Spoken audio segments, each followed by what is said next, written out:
अस्सलाम वालेकुम प्यारे दोस्तों, आपसे उम्मीद करता हूँ कि आप सब लोग खैरियत से होंगे। आज की इस वीडियो में हम कामयाबी की 4 शर्तें इस्लाम के मुताबिक बयान करने वाले हैं, तो लिहाजा वीडियो को एंड तक लाजमी देखिएगा।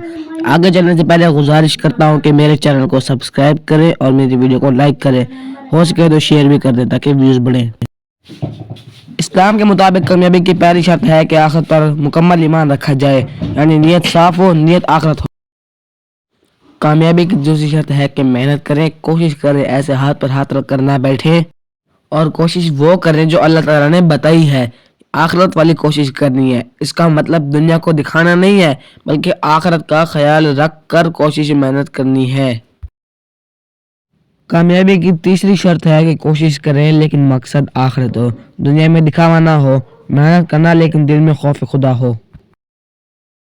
कामयाबी के लिए मेहनत कर रहे हो लेकिन मुसलमान नहीं हो, दिल में ईमान नहीं है, शिर्क में मुब्तला हो, कामयाबी नामुमकिन है। इसलिए कामयाब होने के लिए आपको मुसलमान होना ज़रूरी है, यानी दिल में ईमान कामिल होना चाहिए, ना कि ईमान कमज़ोर हो आपका। कुल खुलासा ये हुआ कि कामयाब होने के लिए मेहनत करना, ईमान कामिल होना, सच्चा मुसलमान होना, आखिरत का खौफ और खौफ खुदा होना, इन सब के होने से ही कामयाबी मुमकिन है।